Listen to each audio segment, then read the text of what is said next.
사무엘상 10장 17절부터 27절까지 다 찾으셨습니까? 예, 교독하시겠습니다. 사무엘이 백성을 미스바로 불러 여호와 앞에 모으고 이스라엘 자손에게 이르되 이스라엘 하나님 여호와께서 이같이 말씀하시기를 내가 이스라엘을 애굽에서 인도하여 내고 너희를 애굽의 손과 너희를 압제하는 모든 나라에서 건져내리라 하거늘 너희는 너희를 모든 재난과 고통 중에서 친히 구원하여 내신 너희의 하나님을 오늘 버리고 이르기를 우리 위에 왕을 세우라 하는도다. 그런즉 이제 너희의 지파대로 1000명씩 여호와 앞에 나아오라 하고 사무엘이 이스라엘 모든 지파를 하였으니 베냐민 지파를 그들의 가족별로 가까이 오게 하였더니 마드리의 가족이 뽑혔고 그 중에서 기스의 아들 사울이 뽑혔으나 그를 찾아도 찾지 못한지라. 그러므로 그들이 여호와께 이르되 그 사람이 여기로 왔나이까 여호와께서 대답하시되 그가 같이 못할 일을 사이에 숨었느니라 하셨더라. 그들이 달려가서 거기서 그를 데려오매 그가 백성 중에 서니 다른 사람보다 어깨 위만큼 컸더라. 사무엘이 백성에게 이르되 너희는 여호와께서 택하신 자를 보느냐 모든 백성 중에 착한 이가 없느니라 하니 모든 백성이 왕의 만세를 외쳐오느니라.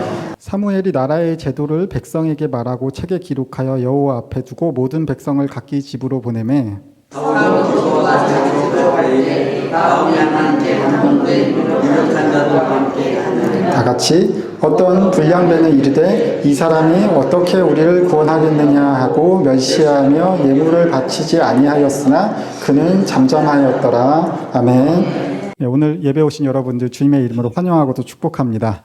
네, 한번 옆에 분들과 인사하겠습니다. 새해 복 많이 받으세요. 네, 새해 하나님이 주시는 복이 여러분들과 함께 하시길 기원합니다. 예. 오늘 이야기의 주인공은 사울입니다. 사울. 오늘 본문을 어떻게 유심히 잘 보셨으면, 글자를 읽지 않고 내용을 읽으셨다면, 꽤 재밌는 본문이라는 사실을 아실 수 있으실 겁니다. 예. 사울이 왕으로 뽑혔죠? 근데 그 사울이 어디 지금 뭐 하고 있었어요? 예, 진보다리에 숨어 있었어요. 이 장면을 우리가 생각해 보면 되게 재밌죠. 그리고 마지막 절에 보면은 사울을 인정하지 않는 사람들이 있었습니다. 불량배라는 표현이 나오는데, 그죠? 그랬더니 사울의 그 반응이 뭐예요?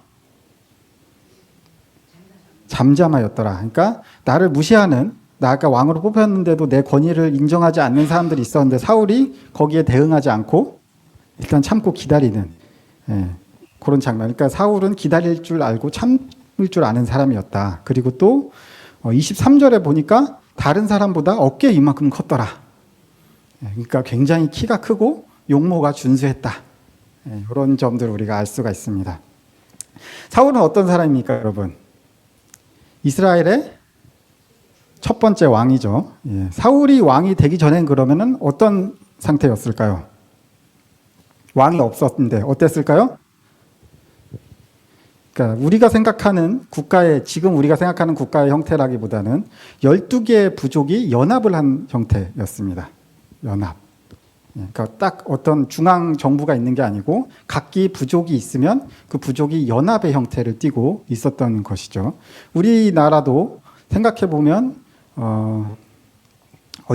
언제 중앙 집권 국가가 됐죠?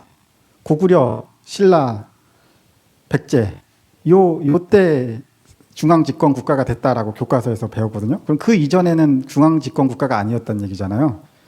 그때도 비슷한 상황인 거예요.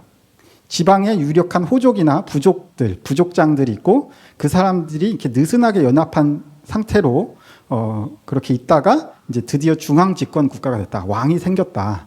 뭐 그런 이야기거든요. 그래서 왕이 있기 전에 이스라엘은 사사라는 임시직이 있었습니다. 임시직.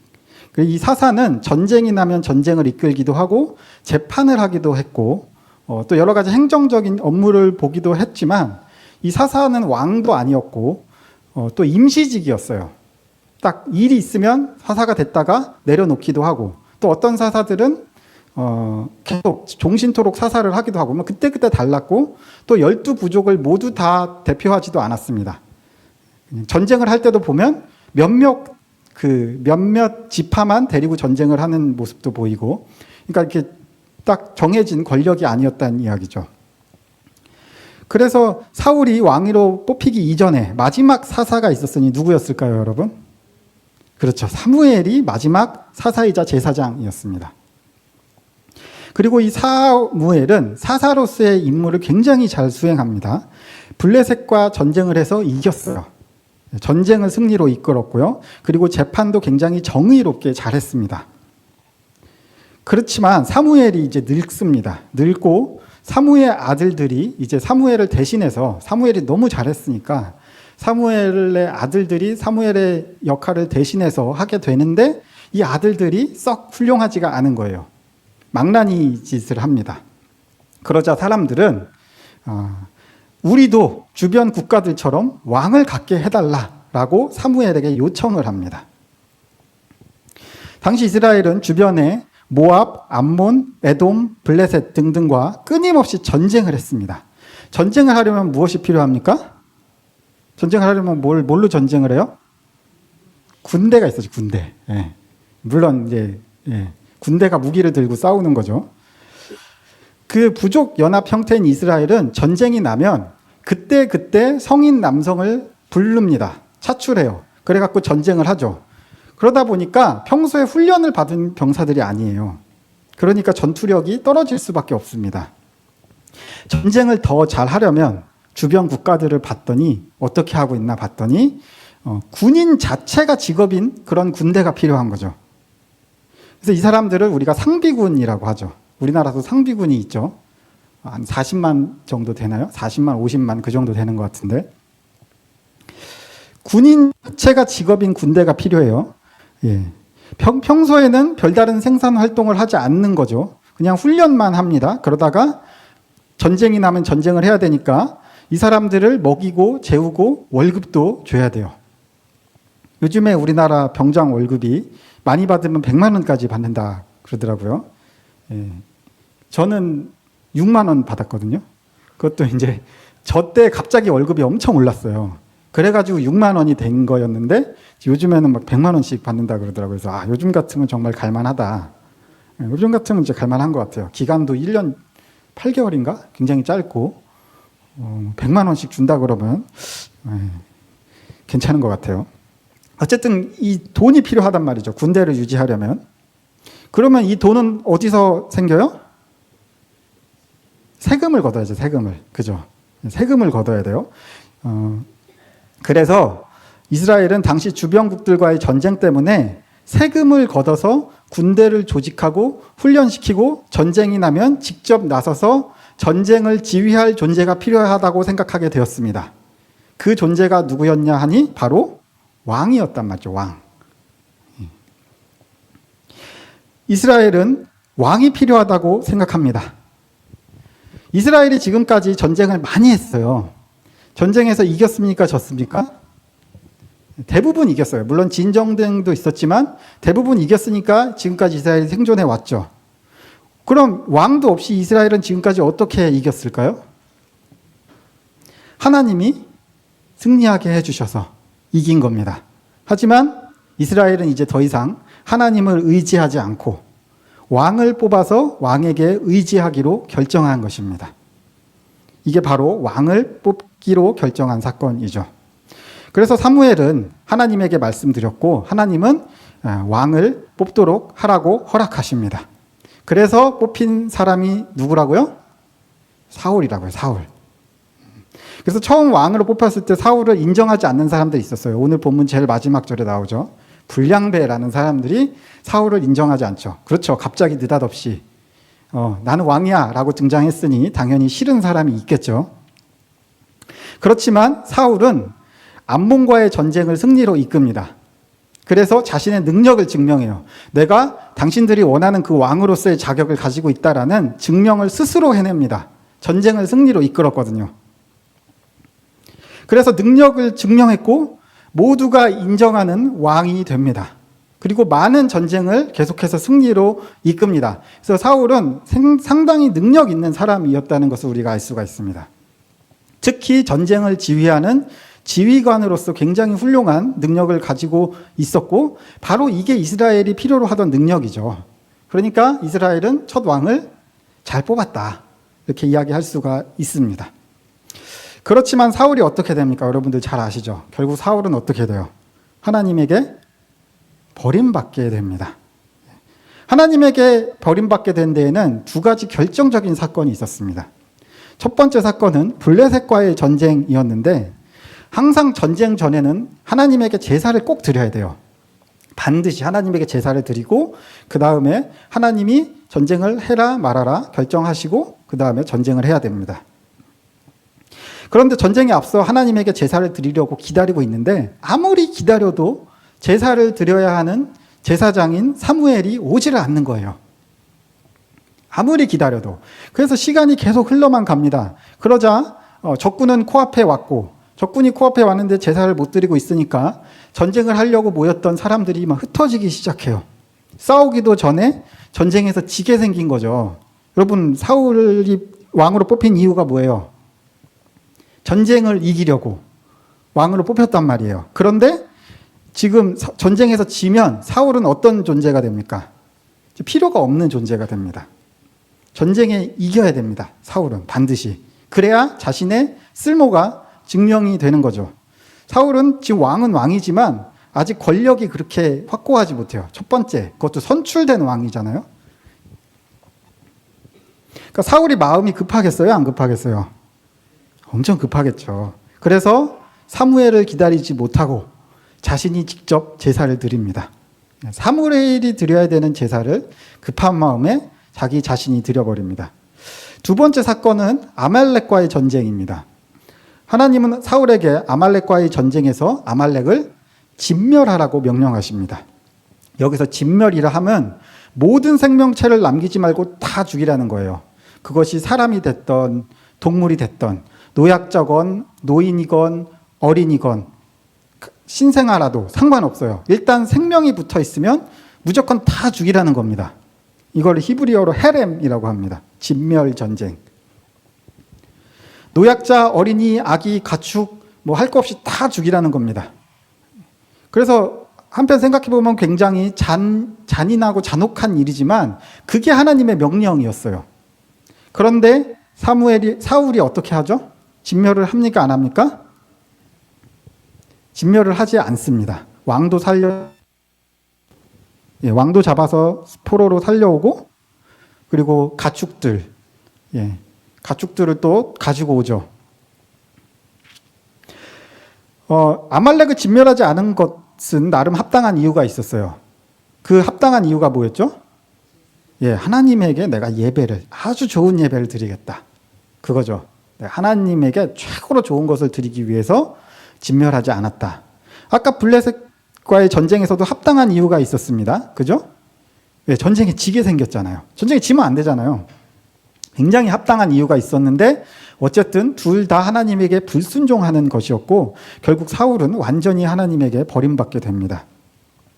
하나님에게 선택받아서 왕이 되었고 능력도 있던 사울이 어쩌다가 하나님에게 버림받는 지경에 이르렀을까요? 사울이 처음 왕으로 뽑혔을 때 여러분 생각해 보세요. 오늘 본문의 장면을 한번 생각해 봅시다. 사울은 어떤 사람인 것 같습니까? 여러분이 보기에. 막 왕으로 뽑혔더니 진보다리 속에 숨어 있었죠. 자기를 못 찾게. 그러니까 굉장히 겸손해 보이죠. 사울은. 나는 왕이 될 만한 사람은 아니야 라고 생각하니까 진보다리에 숨어 있었겠죠. 사울이 왕이 되기 전에 사무엘이 먼저 사울을 만나서 당신이 왕으로 뽑힐 것이다 라고 말을 해주니까 사울이 사무엘에게 뭐라고 하냐면 자신의 지파인 베냐민은 이스라엘 지파 중에서도 가장 작은 지파이고 자신의 집안은 그 베냐민 지파에서도 가장 작은 집안인데 내가 어떻게 왕이 됩니까? 이렇게 사울에게 이야기합니다. 실제로 사사기 마지막 부분에 보면 베냐민 지파가 다른 지파들하고 싸우다가 거의 전멸에 가까운 피해를 입는 장면이 나오거든요. 실제로 그 당시에 베냐민은 굉장히 작은 지파였어요. 그러니까 사울은 정말 작은 지파에서도 작은 가문, 정말 보잘것없는 사람이라고 사울은 자신을 생각했던 것이죠. 그리고 사울이 왕으로 뽑히자 사울은 진보다리들 사이에 숨어 있었죠. 그런데 그랬던 사울이 결국 자신의 능력을 전쟁을 통해서 입증해 보이고 왕이 됩니다. 그러니까 사울은 흙수저 출신이었던 것이죠. 굉장히 흙수저 출신이었지만 꽤 능력 있는 사람이었고 사울 입장에서 보자면 적당한 운이 따랐고 그 운을 잘 기회를 잡아서 왕이 된 왕으로서의 자리를 잘 자리 잡은 그런 능력 있는 사람이었던 것입니다. 아까 이야기한 하나님에게서 미움을 받게 된 사건이었던 블레셋과의 싸움 이야기를 우리가 한번 되돌아가 봅시다. 블레셋과 대치하고 있는 상황에서 기다리던 사무엘은 오지 않습니다. 병사들은 흩어지기 시작해요. 초조합니다. 사울이 왕이 되고 능력을 인정받고 왕이 되었던 것은 전쟁에서 승리했기 때문이죠. 첫 왕이고 스스로 왕이 된 것이 아니고 선출된 왕. 그것도 자신을 왕으로 뽑아준 사람이 하나님 그리고 사무엘이잖아요. 자기 바로 이전의 지도자가 누구였어요? 그 사무엘이 건재해요. 심지어. 눈 시퍼렇게 뜨고 살아 있습니다. 그러니까 사울은 사실 불안합니다. 사울의 권력이라는 것은. 그리고 각 지파의 12부족장들도 여전히 권력을 가지고 있죠. 그래서 자신이 능력을 보여주지 못하면 이 왕의 자리를 빼앗길 수 있다는 두려움이 늘 사울에게는 있었습니다. 보통 왕이라 하면 어떤 존재예요? 태어났을 때부터 왕자죠. 그렇죠? 대부분의 왕은 그렇습니다. 세습되는 게 왕이죠. 이미 아버지가 왕이고 나는 왕자고 그리고 다음 왕이 나인 것이 자연스러운 사람이 왕이죠. 이게 정통성이라는 거죠. 정통성. 왕정국가에서 이 정통성이라는 굉장히 중요해요. 왜? 사람들이 나를 왕으로 인정해야 되는데 뭘 보고 인정할 것이냐는 거죠. 그러면 그래 정통성. 저 사람은 대대로 왕이었지. 그러니까 이번에도 당연히 왕이지. 이렇게 넘어가는 거죠. 그래서 지금 김정은이죠. 김정은이 스위스에서 유학하던 당시에 자신을 뭐라고 소개했대요? 나는 노스코리아의 왕자야. 이렇게 소개했대요. 진짜로. 뭐 이렇게 눈에 띄는 학생은 아니었지만 친구들의 증언이 그랬대요. 나는 왕자야. 이렇게 증언했대. 이 왕이라는 거죠. 결국 왕정 국가라는 거죠. 사람들이 조선시대 내내 왕의 권위를 인정했는데 그 이유가 뭐였어요? 이씨라는 거죠. 이씨. 예. 이씨 왕족의 핏줄을 타고났다는 거죠. 그러니까 왕의 대가 끊기니까 무슨 일까지 벌어져요? 강화도까지 가가지고 거기서 나무꾼 하고 있던 사람을 데려다가 왕을 시킵니다. 나무꾼 하던 그 일자무식, 글자 하나 모르던 사람을 데리다 왕을 시킨 게 누구냐요? 철종이죠. 철종. 그만큼 왕이라 하면 이 핏줄이 중요한 거죠. 가문이 굉장히 중요한 겁니다. 유대인들도 그래서 다윗 왕조가 굉장히 중요해요. 다윗의 후손이다라는 것이 굉장히 중요한 것이고 그래서 예수님이 다윗의 후손으로 오신 것이죠. 그런데 사울은 그런 정통성이 없는 거죠. 그렇기 때문에 전쟁을 통해서 자신의 능력을 입증해야 하는데 사울은 오지 않고 병사들은 뿔뿔이 흩어지고 초조하죠. 그러니까 스스로 제사를 드려버리는 거죠. 정통성의 부재로 인한 성과주의, 능력으로 인해 자신을 증명하려 하는 그 마음, 성과주의, 그리고 거기에서 오는 압박. 결국 사울의 정신은 무너져 내립니다. 사울은 성경에서 정신병적인 증상을 굉장히 자주 보여줘요. 그러니까 성과주의라는 것은 일이 잘 풀릴 때는 굉장히 좋거든요. 일이 술술 잘 풀리면 굉장히 좋습니다. 그런데 일이 풀리지 않게 되면 엄청난 압박을 받게 됩니다. 엄청난 스트레스를 받게 되고 결국 스스로 무너집니다. 성경에는 사울이 악령에 씌었다는 표현이 종종 등장합니다. 물론 진짜로 악령에 쓰인 것이기도 하지만 이 성과주의와 그에 대한 압박 때문에 정신적으로 굉장히 심각한 문제가 생긴 겁니다. 그리고 사탄이 바로 그 지점을 파고드는 거죠. 우리 마음속에 생긴 그 공허함, 그 스트레스, 압박, 마음속에 생긴 그 구멍을 사단이 찾아 들어오는 거예요. 그런데 사울이 한 가지 잘못 생각한 것이 있어요. 그것이 무엇이냐면 바로 내가 어떻게 왕이 되었는가라는 점입니다. 사울이 어떻게 왕이 됐습니까? 사울이 왕이 되기 이전에 사울이 군대를 이끌고 전쟁을 했어요? 아니에요. 사울은 진보다리 속에 숨어있던 베냐민 지파에서도 가장 작은 가문의 사람이었어요. 정말 보잘것없는 사람이었죠. 그런데 어떻게 왕이 됐어요? 하나님이 왕으로 만들어 주신 거죠. 사울은 자신의 능력 때문에 내가 왕이라고 생각했습니다. 그래서 전쟁에서 이겨야만 자신의 왕권이 유지된다고 생각했죠. 그래서 나중에 다윗이 장군으로서 승승장구하거든요. 그리고 나서 백성들이 뭐라고 노래를 부릅니까? 다윗은 만만이요, 사울은 천천이라. 다윗이 전쟁터에서 죽인 사람은 10,000명이고 사울이 죽인 사람은 1,000명이다. 다윗이 더 뛰어난 장군이다 라고 노래를 부르거든요. 그러니까 사울이 열받죠. 전쟁의 주인공은 내가 되어야 하는데 다윗이 그것을 뺏어가니까 그러면 이제 내가 필요가 없나? 다윗이 더 쓸모가 있는 사람인가? 라는 생각을 하게 되는 겁니다. 그렇지만 사울이 왕이 된 이유가 뭐예요? 전쟁을 잘해서 왕이 된 게 아니고 하나님이 사울을 왕으로 뽑아주셔서 왕이 됐다는 것이죠. 그런데 사울은 이것을 모릅니다. 그러니까 계속 다윗을 죽이려고 하죠. 사는 일평생 내내. 그러니까 사울이 왕권을 유지하고 싶다면 자신의 능력에 기대서 전쟁에서 승리에 집착할 것이 아니고 하나님에게 기대었어야 하는 겁니다. 하나님이 왕으로 만들어 줬으니까 하나님이 왕이라고 하면 왕인 거죠. 그런데 사울은 아니다. 내 능력으로 내가 왕이다. 그리고 하나님을 의지하지 않았던 겁니다. 하나님을 의지하지 않는 이 마음이 죄악인 거예요. 하나님이 사울을 버리신 이유. 다윗도 잘못이 많아요. 보면 성경에 보면 다윗도 굉장히 많은 잘못을 저지르는데 그래도 하나님은 끝까지 다윗을 버리시지 않아요. 그 차이가 바로 이 차이입니다. 사울은 하나님을 의지하는 마음이 없었어요. 자기 스스로가 왕이었고 다윗은 실수를 하고 잘못을 해도 나의 하나님은, 나의 주인은, 나를 왕으로 만드신 분은 하나님입니다 라고 고백하는 것이죠. 하나님이 그러니까 이쁘겠어요? 안 이쁘겠어요? 잘잘못을 떠나서 이쁜 거죠. 여러분들은 어떠십니까? 여러분들이 지금 가지고 계신 그 사회적인 위치, 재산, 가족, 친구들, 이게 다 사실은 하나님이 주신 겁니다. 하나님이 허락하지 않으시면 여러분들이 지금 가지고 있을 수 있는 것이 하나도 없습니다. 당장 지금 이 순간에 야, 너 오늘 지금 그만 살아라 라고 하면 그냥 가야 돼요. 내가 네 재산 다 가져가야겠다.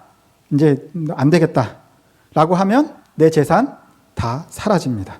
네 가족, 네 친구들, 네 사업장 다 내가 가져가겠다 하면 내가 아무리 노력하고 노력해도 그것을 가지고 있을 수가 없습니다. 그냥 하나님이 달라 그러면 줘야 돼요. 결국 우리가 가진 모든 것들은 다 하나님이 주시고 하나님이 허락하신 것입니다.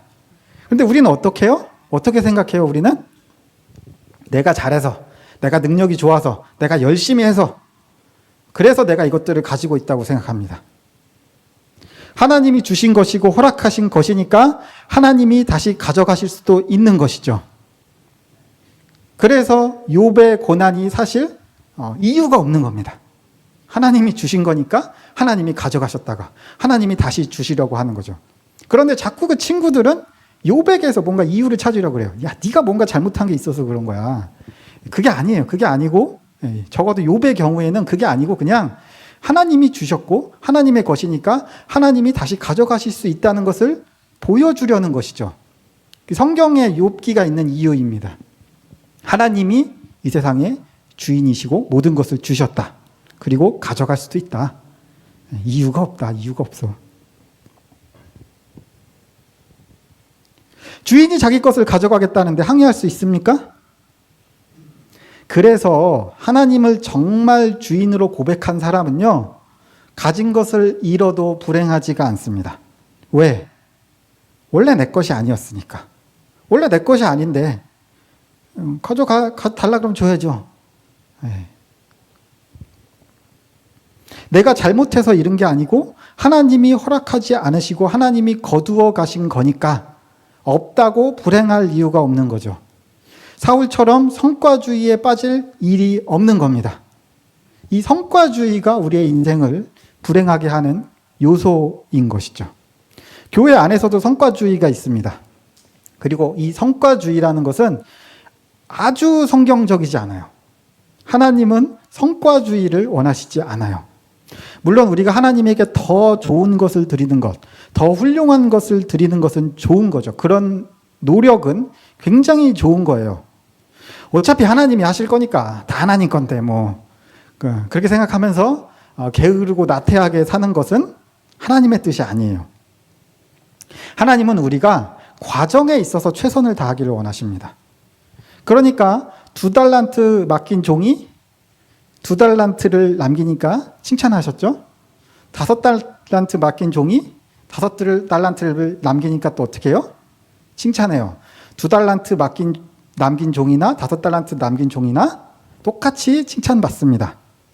많이 남겼다고 더 많이 칭찬하시는 게 아니에요. 그게 아니라 맡긴 달란트를 최선을 다해 관리했다는 게 중요한 겁니다. 그런데 1달란트 맡긴 종은 어떻게 해요? 그 1달란트를 땅에 묻어놓죠. 그냥 신경을 끕니다. 땅에 묻어놓고. 하나님이 주신 건데 최선을 다하지 않는 거예요. 그러니까 하나님이 어떻게 해요? 내쫓아 버립니다. 이 악하고 게으른 종아 하면서 내쫓아 버려요. 몇 달란트를 남겼느냐가 중요한 게 아니라 최선을 다했느냐, 그 과정을 중요하게 생각하시는 거죠. 그래서 우리는 하나님이 우리에게 그 맡기신 것들을 최선을 다해서 관리해야 됩니다. 그러나 그 결과에 대해서는 자유해야 돼요. 왜? 그 결과는 하나님에게 있기 때문입니다. 우리가 아무리 최선을 다해도 안 되는 일이 있어요. 그리고 별로 열심히 하지 않아도 잘 되는 일이 있고요. 인생사가 그래요. 아무리 열심히 해도 좋은 대학 들어가는 친구들은 정해져 있고, 좋은 직장 들어가는 숫자는 정해져 있고, 잘 사는 사람들은 소수고, 이 나의 노력이 꼭 결과를 의미하지는 않는단 말이죠. 그렇지만 우리는 그 결과가 중요한 게 아니고 과정, 우리가 어떻게 그 삶을 살아내는가. 우리는 또 성과로 인해서 남을 판단합니다. 열심히 했느냐가 중요한 게 아니고 결과를 봅니다. 그래서 아이들을 교육할 때도 꼭 시험 점수를 보고 칭찬하고 혼내지 말고 시험 공부를 얼마나 했느냐를 보고 칭찬하고 혼내라고 하는 거예요. 결과보다는 과정이 중요하다는 겁니다. 심지어는 자기 스스로를 성과로 판단하고 그 결과에 집착합니다. 결과가 좋다면 그 과정이 어땠느냐는 이제 무시해버려요. 그리고 성과주의는 하나님이 원하시는 것도 아니고 사울처럼 자기 스스로를 망가뜨립니다. 과정이 중요합니다. 과정. 얼마나 하나님의 뜻에 맞게 일이 진행되었는가, 얼마나 하나님이 보시기에 좋은 모습으로 내가 살아가고 있는가, 우리끼리 얼마나 사랑하였는가, 이러한 과정이 중요하지 결과가 중요한 게 아니라는 거예요. 결과는 어떻게 된다고요? 누가 책임진다고요? 하나님이 책임지신다는 겁니다. 그래서 실력이 부족해도 상관이 없고 하나님이 주신 달란트를 최선으로 다해서 남기고자 하는 그 마음, 중꺽마라고 들어보셨나요? 중꺽마? 중요한 건 꺾이지 않는 마음이다. 조금 유행 전에, 지금 예전에 그 인터넷에 유행하던 말입니다. 중요한 것은 꺾이지 않는 마음이다. 결과가 중요한 게 아니고 과정과 마음이 중요하다. 중꺽마라고 합니다. 어디 가서 써먹으세요. 사울이 처음 왕이 되었을 때 굉장히 겸손한 사람처럼 보였죠. 그런데 결론적으로 봤을 때, 이후의 삶을 봤을 때 사울의 겸손은 겸손이 아니었고 자격지심이었습니다. 정말로 나는 하찮고 보잘것없는 존재라고 생각했던 거예요. 겸손은 다르죠.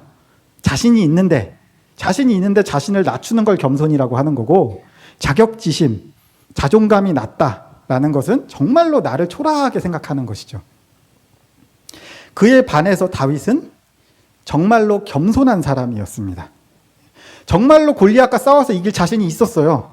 다윗은 무슨 호기와 객기로 나간 게 아닙니다. 정말로 다윗은 나는 저 골리앗을 때려잡을 자신이 있다라는 강한 자신감이 있었던 사람이고, 그리고 골리앗을 실제로 때려잡습니다. 그렇지만 그 결과를 누구에게 돌리냐? 하나님에게로 돌립니다. 너는 칼과 창과 단창으로 내게 나아오지만 나는 만군의 여호와 하나님의 이름으로 너에게 나아간다. 이게 그 고백이에요. 난 자신이 있지만 이 결과는 하나님께서 나와 함께 하심으로 결정된다 라는 고백이죠. 다윗과 사울의 차이가 바로 이것이었던 것이죠. 사울은 겸손한 게 아니고 자존감이 낮았던 것이었습니다. 자신의 지파가 작고 가문도 작고 스스로도 보잘것없는 사람이라고 말했던 것은 정말로 자격지심이었던 것이고, 그 자격지심이 바로 성과주의로 이어지는 겁니다. 자존감이 낮으니까 작은 실패만 겪어도 사람들로부터 버림받을 것이라는 불안감이 항상 그 마음에 있는 것이죠. 컴플렉스를 가지고 늘 살아가는 겁니다. 사실 사람은 누구나 다 이런 컴플렉스를 마음속에 가지고 살아갑니다. 누구라도 다. 이게 없는 사람은 없어요. 중요한 건 이것을 잘 극복하느냐, 극복하지 못하느냐. 극복하지 못하면 사울처럼 자꾸 자신을 증명하고자 압박을 받게 되고, 다른 사람과 나를 자꾸 비교하게 되고 스스로를 망치게 됩니다. 하나님은 우리를 성과로, 일의 결과로 우리를 평가하는 분이 아니십니다. 하나님은 우리가 잘나서 사랑해 주시는 분도 아니고 못났다고 사랑해 주시는 분도 아니에요. 그냥 하나님은 우리를 존재 자체로 사랑하시는 분이에요. 하나님의 사랑에는 조건이 없습니다. 우리가 어떠함 때문에 내가 잘나서 하나님에게 기도를 막 5시간씩 드려서, 또는 내가 돈을 많이 벌어가지고 헌금을 많이 해가지고 그래서 하나님이 나를 사랑하시는 게 아니고, 또 어떤 사람은 그래서 작고 비천한 사람을 하나님이 사랑하신다고 생각하는데, 그렇다고 하나님이 못났다고 사랑하시는 것도 아니에요. 하나님이 막 불쌍하고 못났으니까 특별히 더 사랑하는 것도 아니에요. 그냥 하나님은 나를, 여러분을 그냥 사랑하세요. 아무 이유도 없이. 여러분들이 여러분들의 자식을 사랑하는 것처럼 이유가 없어요. 그냥 내 자녀니까 사랑하는 거예요. 그리고 이러한 하나님의 사랑을 생각한다면 우리는 자격지심에 빠질 필요도 없고 성과주의에 빠질 필요도 없습니다. 우리가 집중하고 고민해야 할 것은 결과가 아니고 과정입니다. 하나님 앞에서 하나님 마음에 합당한 과정을 내가 치르는가? 그게 중요한 겁니다. 내 삶의 과정이 얼마나 하나님의 보시기에 좋은가? 그리고 그 모든 결과는 누가 책임지십니까? 하나님이 책임지십니다. 하나님이 이뻐하시면 다윗처럼 잘못이 많아도 역사의 길이 넘는 왕이 됩니다. 하나님이 얼마나 이뻐하시는가? 하나님에게 어떻게 내가 이쁨 받는가? 성과주의에 빠질 필요도 없고 주변에 다른 사람들과 나를 비교할 필요도 없습니다. 비교는 하면 할수록 나를 불행하게 만들 뿐입니다. 세상 모두가 나를 외면해도 나를 사랑해 주시는 하나님이 있기 때문에 우리는 하나님만 바라보고 하나님을 의지하며 살아갈 수 있게 됩니다.